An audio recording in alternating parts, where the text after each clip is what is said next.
இன்னைக்கு ஈவினிங் ஸ்நாக்ஸுக்கு ஹெல்தியான கருப்பட்டி கோதுமை பணியாரம் தான் செஞ்சிருந்தேன். இந்த பணியாரம் செய்யறதுக்கு ஃபர்ஸ்ட் மிக்ஸி ஜார்ல பனானாவை நைஸா அரைச்சு வச்சுக்கலாம். ஒரு பனானாவே போதுமானது தான். என்கிட்ட குட்டியா இருந்தனால நான் 2 பனானா ஆட் பண்ணிருக்கேன். நான் இந்த கப்ல 1 கப் அளவுக்கு கோதுமை மாவு எடுத்திருக்கேன். இதுல பாதி அளவுக்கு கருப்பட்டி கடாயில சேர்த்து கூடவே தண்ணி சேர்த்து கரைஞ்சது கோதுமை மாவுல வடிகட்டி சேர்த்துக்கலாம். கருப்பட்டி சேர்த்து மிக்ஸ் பண்ணிட்டு அரைச்சு வச்சிருந்த பனானாவை ஆட் பண்ணிக்கலாம். இப்ப கொஞ்சம் கொஞ்சமா தண்ணி சேர்த்து இட்லி மாவு பதத்துக்கு மாவை கரைச்சு வச்சுக்கலாம். இப்ப கொஞ்சமா உப்பு சேர்த்து மிக்ஸ் பண்ணிட்டு ஒரு மூடி போட்டு ஒரு 15 நிமிஷம் ஊற விட்டுறலாம். பணியாரத்துக்கு உப்பு கம்மியாவே சேர்த்துக்கோங்க. 15 நிமிஷத்துக்கு அப்புறமா ஓபன் பண்ணிட்டு நான் கொஞ்சமா கருப்பு எள்ளு சேர்த்திருக்கேன். இது ஆப்ஷனல் தான், வேணும்னா சேர்த்துக்கோங்க, இல்லைன்னா ஸ்கிப் பண்ணிக்கோங்க.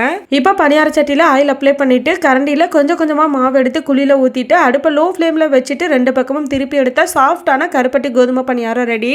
நம்ம கருப்பட்டியில பணியாரம் செஞ்சிருக்கனால தான் பணியாரம் கருப்பா இருக்கு. மற்றபடி பணியாரம் சாஃப்டா டேஸ்டா சூப்பரா இருந்தது. இந்த ரெசிபி ரொம்ப ஈஸியா செஞ்சு முடிச்சிடலாம். ஹெல்தியான ஸ்நாக்ஸும் கூட. கண்டிப்பா ட்ரை பண்ணி பாருங்க.